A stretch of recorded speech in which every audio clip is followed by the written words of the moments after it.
नमस्कार। राज्य शिक्षा शोध एवं प्रशिक्षण परिषद महेंद्रू पटना में आपका स्वागत है। बच्चों, हमने पिछली कक्षाओं में अध्याय 3 में परमाणु एवं अणु इस अध्याय पर चर्चा किया। अब बारी है इस अध्याय के अंत में दिए गए अभ्यास प्रश्न और उनके उत्तर को जानने के बारी है।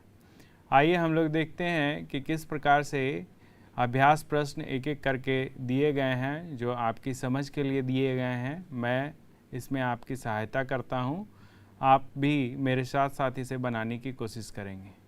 तो सबसे पहला प्रश्न जो आपके अभ्यास में दिया गया है, इस प्रश्न को मैंने लिख दिया है। यह प्रश्न आपके पुस्तक में भी है। यहाँ पर देखेंगे, पूछा जा रहा है कि 0.24 ग्राम ऑक्सीजन एवं बोरॉन युक्त यौगिक के नमूने में विश्लेषण से यह पाया गया कि उसमें 0.096 ग्राम बोरॉन एवं 0.144 ग्राम ऑक्सीजन है।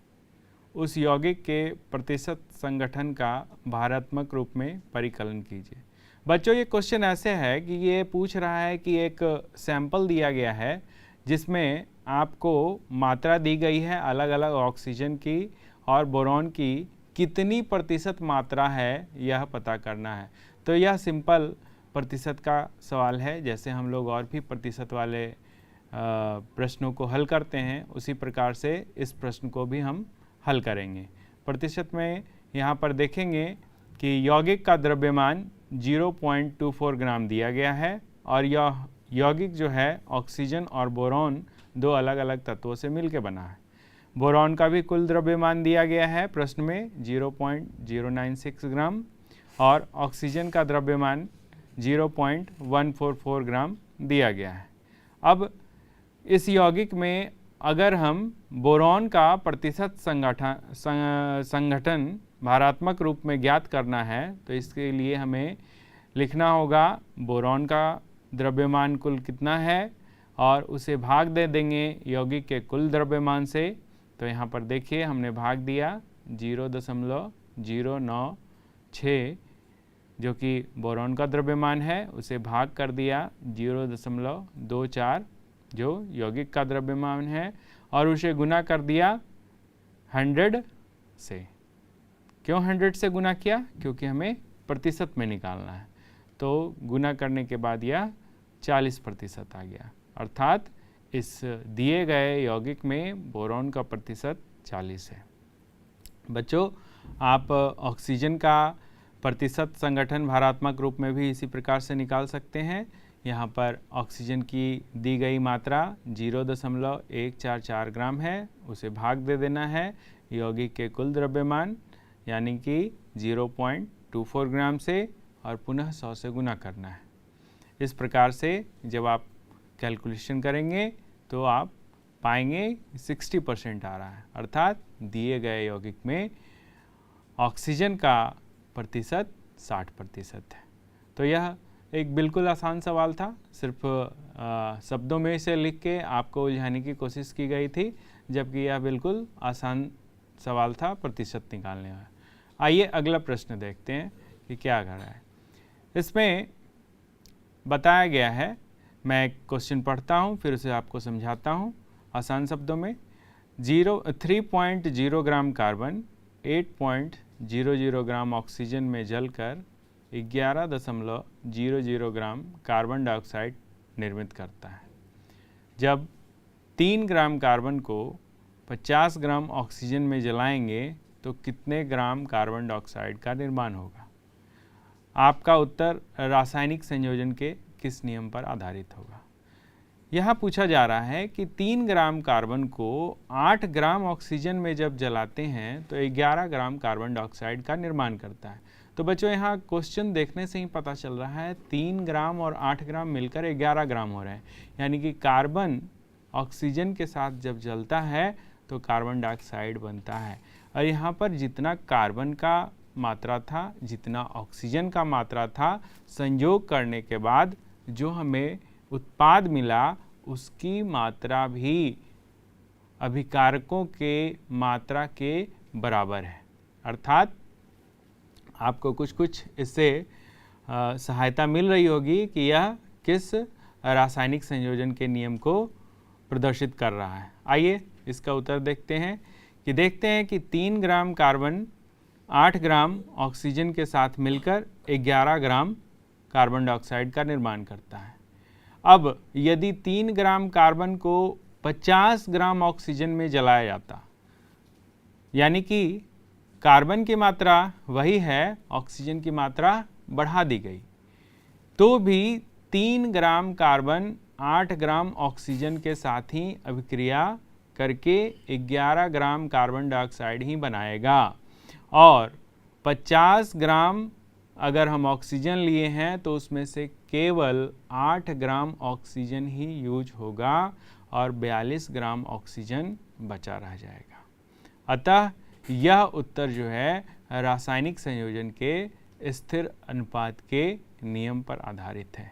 अस्थिर अनुपात का नियम कहता है कि अगर किसी भी अलग अलग स्रोत से यौगिकों को लिया जाए, देखा जाए, तो उनका संगठन जो है, उनका अनुपात स्थिर रहता है।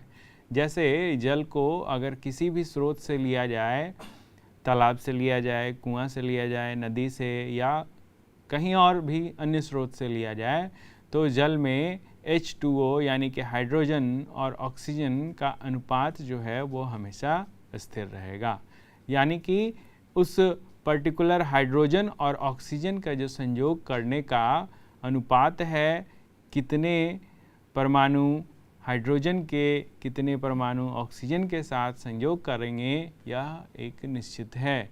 इसलिए उनका अनुपात स्थिर रहेगा और यह स्थिर अनुपात का नियम को प्रदर्शित करता है। आगे बढ़ते हैं अगला प्रश्न की ओर। देखते हैं अगला प्रश्न आपसे पूछा गया है, बहुपरमाणुक आयन क्या होते हैं?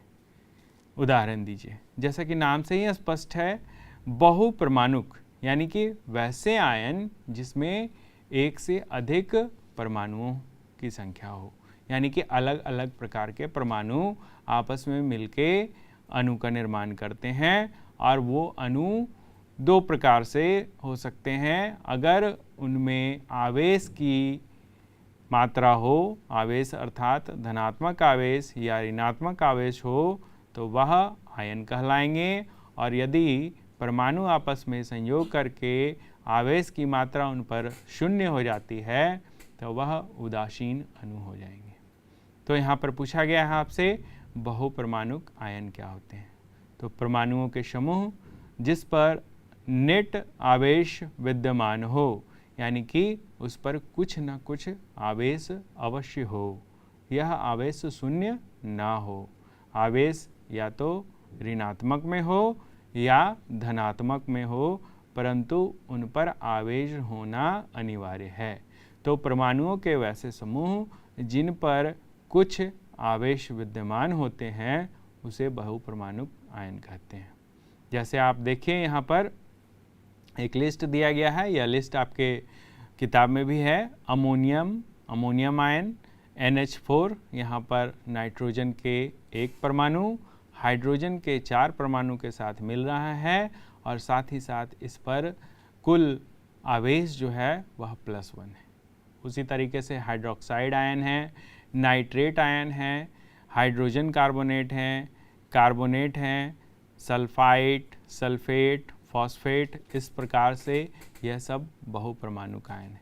इस लिस्ट में ध्यान दो बच्चों, यहाँ पर किसी परमाणुओं के समूह पर यानी बहुपरमाणु पर धनात्मक आवेश है और किन्हीं पर ऋणात्मक आवेश है। अतः ये आयन जो है बहुपरमाणुक आयन 2 प्रकार के हो गए। वैसे बहुपरमाणुक आयन जिन पर धनात्मक आवेश है उनको धनात्मक आयन कहेंगे और जिन पर ऋणात्मक आवेश है उसको ऋणात्मक आयन कहेंगे। तो आप देखते हैं कि अमोनियम आयन एक धनात्मक बहुपरमाणुक आयन है। वहीं अगर हम देखते हैं sulphate, carbonate, hydrogen carbonate, nitrate, इन पर ऋणात्मक आवेश है, अर्थात ये ऋणात्मक ऋणायन है।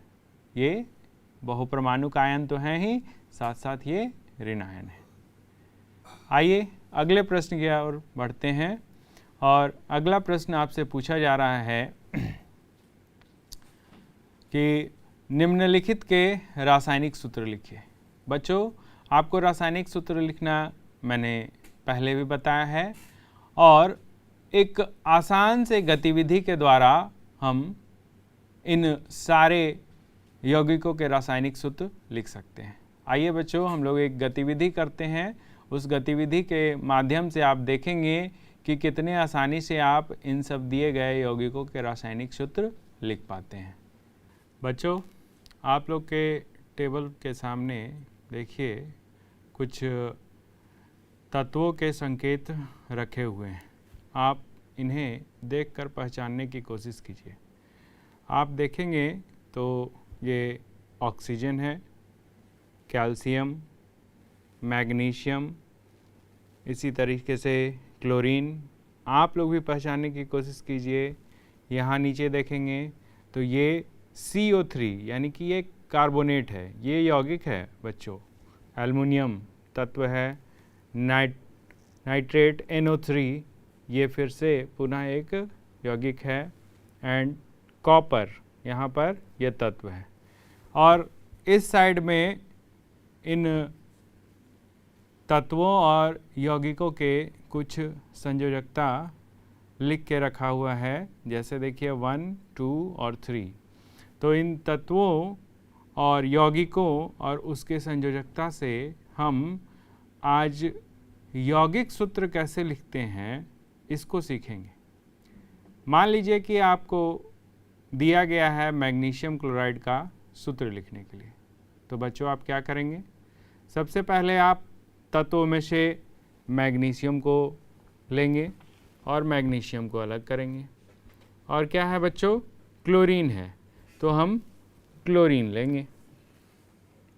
देख रहे हैं आप? तो ये आपने मैग्नीशियम और क्लोरीन ले लिया। अब मैग्नीशियम की संयोजकता कितनी होती है? 2। तो हमने यहाँ से 2 वाले कार्ड को यहाँ उठा के रखा मैग्नीशियम के नीचे। और क्लोरीन की संयोजकता कितनी होती है बच्चों? 1, इसलिए हमने 1 को रखा। अब हम लोग को रासायनिक सूत्र लिखने के लिए इनको तिरछा गुना करना है। कैसे करना है बच्चों? तिरछा गुना, जिसको कि क्रिस क्रॉस कहते हैं। यानी मैग्नीशियम का गुना 1 से करेंगे और क्लोरीन का गुना 2 से करेंगे। और इस प्रकार से आप देखेंगे बच्चों कि एक नया मैग्नीशियम क्लोराइड MgCl2, आप इसे देखिए, मैंने गुना करके लिखा है। मैग्नीशियम का 1 से गुना हुआ और क्लोरीन 2 से गुना किया, इसलिए इनका सूत्र बन के आया MgCl2।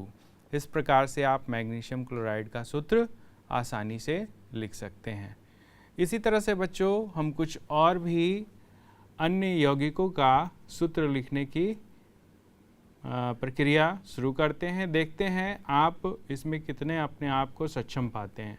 जैसे कैल्शियम ऑक्साइड का लिखना है सूत्र, तो क्या करेंगे? पुनः हम लोग यहाँ से कैल्शियम और ऑक्सीजन को लेंगे, इसको यहाँ लगा देते हैं फिर से। और कैल्शियम ऑक्साइड लिखना है तो हमने कैल्शियम ले लिया, और क्या है? ऑक्साइड, तो हम ऑक्सीजन ले लेंगे। अब बच्चों कैल्शियम का संयोजकता कितना है? 2, तो हम उठा के 2 रख लेंगे इसके नीचे।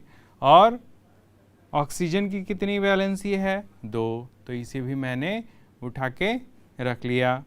अब ध्यान दीजिए बच्चों, ये कैल्शियम ऑक्साइड है, आप इसको CaO है, इसलिए इसको इस साइड भी रखेंगे तो आपको ज़्यादा समझने में आसानी होगी।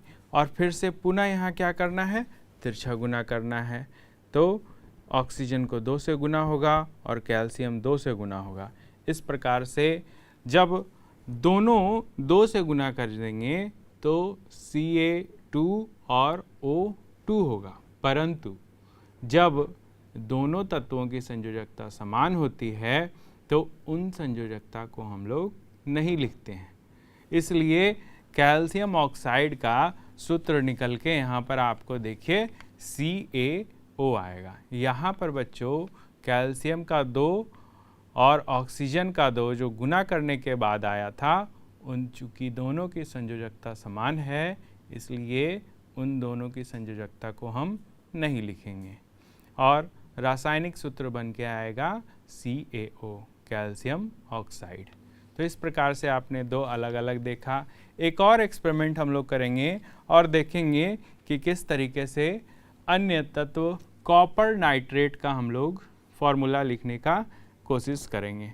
तो पुनः शुरू करते हैं हम लोग कॉपर नाइट्रेट। तो कॉपर नाइट्रेट के लिए बच्चों क्या चाहिए, हमें सबसे पहले कॉपर चाहिए।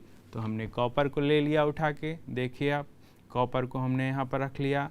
और क्या चाहिए, नाइट्रेट चाहिए। तो इसमें से नाइट्रेट उठा के लाया हमने और इसको नाइट्रेट को यहाँ रखा। देख रहे हैं बच्चों, अब कॉपर की वैलेंसी 2 है बच्चों और नाइट्रेट की 1 है। आप ध्यान देंगे कॉपर 1 वैलेंसी में भी रहता है और 2 वैलेंसी में रहता है, परंतु कॉपर नाइट्रेट में कॉपर की वैलेंसी 2 है इसलिए 2 को यहाँ रखेंगे और नाइट्रेट की वैलेंसी 1 है इसलिए 1 संयोजकता को यहाँ रखेंगे। अब पुनः हम क्या करेंगे, तिरछा गुना करेंगे। तो कॉपर को 1 से गुना करेंगे और नाइट्रेट को 2 से गुना करेंगे।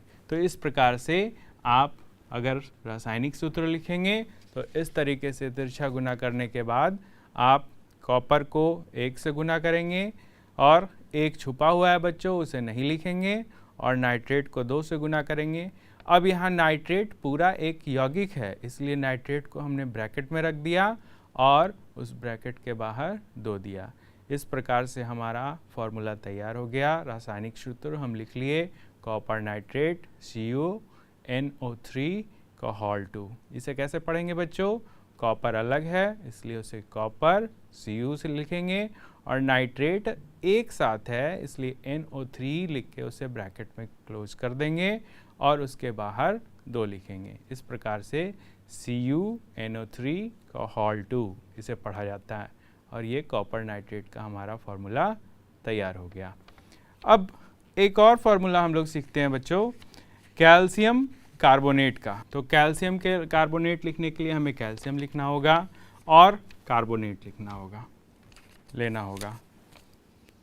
और कैल्शियम की वैलेंसी कितनी है बच्चों, कैल्शियम की वैलेंसी 2 है इसलिए हम 2 लिखेंगे यहाँ और कार्बोनेट की भी वैलेंसी 2 है। तो फिर से यहाँ तिरछा गुना करेंगे कैल्शियम कार्बोनेट को, कैल्शियम 2 से गुना होगा और कार्बोनेट 2 से गुना होगा और दोनों 2 जो है कैंसिल आउट हो जाएंगे। क्यों कैंसिल होंगे, क्योंकि दोनों की वैलेंसी समान है। अब इसे हम इस तरीके से CaCO3 के साथ लिखेंगे। यहाँ पर कैल्शियम है और CO3 कार्बोनेट है। तो इस प्रकार से हमने कैल्शियम कार्बोनेट का रासायनिक सूत्र CaCO3 लिखा। अब एक एल्युमिनियम क्लोराइड का लिखना है हम लोगों को। तो एल्युमिनियम क्लोराइड जैसा कि नाम से पता चल रहा है इसमें एल्युमिनियम होगा और क्लोरीन होगा। तो सबसे पहले हम एल्युमिनियम लेते हैं, एल्युमिनियम और क्लोरीन लेंगे। अब एल्युमिनियम की वैलेंसी है, एल्युमिनियम की वैलेंसी है 3। वैलेंसी आपको याद रखना होगा बच्चों, पहले भी मैंने आप लोग को वैलेंसी निकालना सिखा दिया है और आगे के प्रश्न अभ्यास जब हम सीखेंगे उसमें भी मैं आपको एक बार पुनः वैलेंसी निकालना सिखाऊंगा। वैलेंसी यानी कि संयोजकता निकालना। तो एल्युमिनियम की वैलेंसी 3 हो गई और क्लोरीन की वैलेंसी 1 हो गई और हमें फिर से क्या करना है, यहाँ पर तिरछा गुना करना है। तो एल्युमिनियम को 1 से गुना करेंगे और क्लोरीन को 3 से गुना करेंगे। इस प्रकार से जब हम गुना करके देखते हैं तो यहाँ पर फॉर्मूला निकल के आता है AlCl3। ये एल्युमिनियम क्लोराइड का हमारा रासायनिक सूत्र हो गया। तो इस प्रकार से बच्चों आप अपने घर पर अलग अलग कार्ड बनाकर उसमें तत्वों के नाम लिखिए और कुछ कार्ड पर संयोजकता को लिख लीजिए और आप खेल खेल में संयोजकता के सहायता से किस प्रकार से विभिन्न यौगिकों के रासायनिक सूत्र लिखते हैं आप आसानी से सीख सकते हैं। इसे बहुत ज़्यादा रटने की कोई आवश्यकता नहीं है, आप इसे खेल खेल में सीख जाएंगे। तो अभी आपने गतिविधि देखी बच्चों, और इन गतिविधि देखने के बाद आप बता सकते हैं कि मैग्नीशियम क्लोराइड का सूत्र क्या होगा। जैसा कि देखिए यहाँ पर आपके लिए मैंने इन सभी को लिख दिया है। यहाँ पर सारे तत्वों के रासायनिक सूत्र लिखे गए हैं। मैग्नीशियम क्लोराइड का MgCl2, कैल्शियम ऑक्साइड का CaO, कॉपर नाइट्रेट CuNO3 का Hal2, aluminium chloride AlCl3, calcium carbonate CoCO3। बच्चों, आप लोग को और भी रासायनिक सूत्रों के अभ्यास करना होगा। किताब में अलग अलग जगह दिए गए रासायनिक सूत्रों के नाम को और उनके संकेतों को ध्यान से पढ़ेंगे। आपको आगे इस तरह के और भी बहुत सारे रासायनिक यौगिक मिलेंगे और उनके सूत्र लिखना अगर आप सीख जाते हैं तो आपको आसानी होगी पढ़ने में और समझने में। आगे बढ़ते हैं अगले प्रश्न की तरफ। अब अगला प्रश्न पूछा जा रहा है, निम्नलिखित यौगिकों में विद्यमान तत्वों के नाम दीजिए। पहला है बुझा हुआ चूना। बुझा हुआ चूना जिसमें कैल्शियम और ऑक्सीजन शामिल है। इसमें दो तत्व हैं, कैल्शियम है और ऑक्सीजन है। CaO कली चूना है और जब इसे पानी में डाल देते हैं तो कैल्शियम हाइड्रोक्साइड और उसके बाद कैल्शियम कार्बोनेट में फिर बदल जाता है। तो कैल्शियम हाइड्रोक्साइड और आगे ये जो रिएक्शन करने के बाद कैल्शियम कार्बोनेट में बदल जाता है। तो कैल्शियम और ऑक्सीजन जो है वो बुझा हुआ चूना में विद्यमान है। Hydrogen bromide. हाइड्रोजन ब्रोमाइड में हाइड्रोजन और ब्रोमीन दो अलग अलग तत्व विद्यमान हैं। बेकिंग पाउडर, जिसे कि हम लोग खाने वाला सोडा कहते हैं, इसका रासायनिक नाम सोडियम बाइकार्बोनेट होता है और इस बेकिंग पाउडर में सोडियम, हाइड्रोजन, कार्बन तथा ऑक्सीजन ये सारे तत्व उसमें विद्यमान होते हैं। पोटेशियम सल्फेट है, जैसा कि नाम से आपको पता चल रहा है बच्चों, इसमें पोटेशियम होगा, सल्फर होगा और ऑक्सीजन, यानी कि पोटेशियम सल्फेट में पोटेशियम, सल्फर और ऑक्सीजन तत्व विद्यमान है। अगले प्रश्न की तरफ चलते हैं और देखते हैं कि निम्नलिखित पदार्थों के मोलर द्रव्यमान का परिकलन कीजिए। बच्चों, जब इस अध्याय को हम लोग पढ़ रहे थे उस समय भी आप लोगों को मैंने मोलर द्रव्यमान निकालना सिखाया था और पुनः अभ्यास में भी मोलर द्रव्यमान निकालने के लिए दिया गया है। तो अलग अलग यहाँ पर पदार्थ हैं, उनका मोलर द्रव्यमान हमें निकालना है। मोलर द्रव्यमान निकालने से पहले हमें पहचानना होगा कि उसमें कौन से तत्व हैं और उन तत्वों का द्रव्यमान संख्या मालूम होना चाहिए। द्रव्यमान संख्या के लिए एक सारणी दी गई है किताब में। उस किताब के सारणी की सहायता से द्रव्यमान संख्या दिए गए पदार्थों का मोलर द्रव्यमान निकाला जा सकता है। वैसे 1 से लेके 30 तक जितने भी परमाणु संख्या वाले तत्व हैं उनका मोलर द्रव्यमान आपको याद होना चाहिए। तो ऐसा याद रहने से किसी भी पदार्थ जो दिए गए हैं साधारण जो बोलचाल की भाषा में है या जो हमारे किताब में जो आने वाले पदार्थों के नाम हैं उनका हम मोलर द्रव्यमान आसानी से परिकलित कर सकते हैं। आइए देखिए, पहला जो है वह एथाइन है। एथाइन का फॉर्मूला होता है C2H2।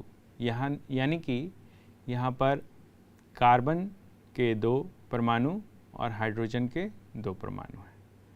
तो कार्बन का मोलर द्रव्यमान 12 होता है। तो इसका कैलकुलेशन करेंगे तो 12 गुने 2 प्लस हाइड्रोजन का मोलर द्रव्यमान 2 होता है। तो हाइड्रोजन का मोलर द्रव्यमान 1 होगा क्योंकि उसके नाभिक में एक ही परमाणु विद्यमान है, एक ही प्रोटॉन है हाइड्रोजन का। तो इसको कैलकुलेशन करते हैं, परिकलित करते हैं। देखिए अगले स्लाइड में आपको इसका कैलकुलेशन दिखाया गया है कि किस प्रकार से अलग अलग तत्वों को परिकलित करते हैं। देखिए एथाइन को C2H2 से लिखा गया है और इसका मोलर द्रव्यमान जब हम देखते हैं तो 2 गुना 12 किया गया, यानी कि 2 कार्बन के परमाणु हैं इसलिए हमने 2 लिया, और कार्बन का एक परमाणु का मोलर द्रव्यमान 12 होता है, इसे 12 से गुना किया गया। और साथ में हाइड्रोजन भी है इसलिए उसके द्रव्यमान को भी हम जोड़ेंगे। तो 2 हाइड्रोजन के परमाणु हैं और उनका द्रव्यमान 1 है, तो 2 गुना 1। जब इसे जोड़ेंगे तो 26 ग्राम आएगा, अर्थात एथाइन का मोलर द्रव्यमान 26 ग्राम है। सल्फर अणु, सल्फर के एक अणु में सल्फर के 8 परमाणु सम्मिलित होते हैं, अर्थात सल्फर के 8 अलग अलग परमाणु मिलकर सल्फर के एक अणु का निर्माण करते हैं। इसलिए सल्फर के अणु S8 का मोलर द्रव्यमान जब हम परिकलित करेंगे तब 8 परमाणुओं के मोलर द्रव्यमान की हमें गणना करनी होगी। इसलिए हमने 8 गुना 32 किया। 32 क्यों किया? क्योंकि सल्फर के एक परमाणु का द्रव्यमान 32 ग्राम होता है। तो यहाँ 8 गुना 32 किए, गुना करने पर 256 ग्राम आया, अर्थात सल्फर के एक अणु का मोलर द्रव्यमान 256 ग्राम है। आगे बढ़ते हैं। फास्फोरस अणु, आपको याद करना होगा बच्चों कि फास्फोरस के एक अणु में फास्फोरस के कितने परमाणु हैं। कुछ कुछ परमाणुओं के कितने परमाणु मिलके उस विशेष तत्व के अणु बनते हैं, उनको आपको ध्यान देना होगा। जैसे सल्फर में 8 परमाणु मिलके एक अणु बनाए, उसी तरह फास्फोरस में फास्फोरस के 4 परमाणु मिलकर फास्फोरस के एक अणु का निर्माण करते हैं, और फास्फोरस के एक परमाणु का द्रव्यमान 31 ग्राम होता है। अतः फास्फोरस के अणु का मोलर द्रव्यमान निकालने के लिए हमें 4 गुना 31 करना होगा। क्यों? क्योंकि फास्फोरस के एक अणु फास्फोरस के 4 परमाणुओं से मिलकर बने होते हैं। गुना करने पर हमने पाया फास्फोरस के एक अणु का मोलर द्रव्यमान 124 ग्राम होगा। आगे बढ़िए और देखिए कुछ और भी तत्वों के मोलर द्रव्यमान आपको परिकलित करना है। हाइड्रोक्लोरिक अम्ल, हाइड्रोक्लोरिक अम्ल का सूत्र होता है HCl। यहाँ हाइड्रोजन और क्लोरीन, हाइड्रोजन का एक परमाणु और क्लोरीन का एक परमाणु मौजूद है हाइड्रोक्लोरिक अम्ल के एक अणु में। अब इसका मोलर द्रव्यमान निकालना है, तो हाइड्रोजन का मोलर द्रव्यमान जो कि 1 होगा और उसमें जोड़ना होगा क्लोरीन का परमाणु द्रव्यमान जो 35.5 ग्राम होता है। अतः हाइड्रोक्लोरिक अम्ल का मोलर द्रव्यमान 36.5 ग्राम होगा। इसी प्रकार से बच्चों नाइट्रिक अम्ल का मोलर द्रव्यमान आपसे पूछा जाएगा। परीक्षा में सिर्फ नाइट्रिक अम्ल दिया जाएगा, आपको HNO3 नहीं भी लिख सकता है। आपको याद रखना होगा कि नाइट्रिक अम्ल का सूत्र HNO3 होता है। अगर आप सूत्र नहीं याद रख पाएंगे तो मोलर द्रव्यमान निकालने में आपको परेशानी होगी। आप कैसे जोड़ पाएंगे कि इसमें कितने परमाणु, कौन कौन से तत्व के कितने परमाणु मौजूद हैं। यदि आप सूत्र याद रखते हैं तो आप आसानी से देख पाएंगे। जैसे HNO3 नाइट्रिक अम्ल, यहाँ साफ साफ दिखाई पड़ रहा है जब आप सूत्र याद रखते हैं। हाइड्रोजन को 1 परमाणु है, नाइट्रोजन के 1 परमाणु हैं और ऑक्सीजन के 3 परमाणु। बस आप आसानी से फिर गणना कर सकते हैं नाइट्रिक अम्ल का मोलर द्रव्यमान। हाइड्रोजन के एक परमाणु का द्रव्यमान 1, उसमें जोड़ देते हैं नाइट्रोजन के एक परमाणु का द्रव्यमान 14 ग्राम, और चूंकि ऑक्सीजन के 3 परमाणु हैं इसलिए 3 गुना 16 ग्राम कर दिए।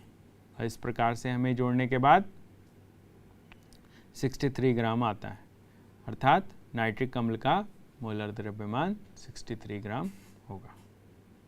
तो इस प्रकार से बच्चों आपने देखा कि अभ्यास के अंत में जो प्रश्न दिए गए थे वह प्रश्न आपकी समझ के लिए थे। आपने पाठ के पढ़ते समय क्या सीखा, उन्हीं बातों को जांचने के लिए ये प्रश्न दिए जाते हैं। आप पढ़ने के बाद ये प्रश्न करिए, और ये प्रश्न आप अगर कर पाते हैं इसका मतलब हुआ कि आपने पाठ को अच्छी तरीके से समझा है।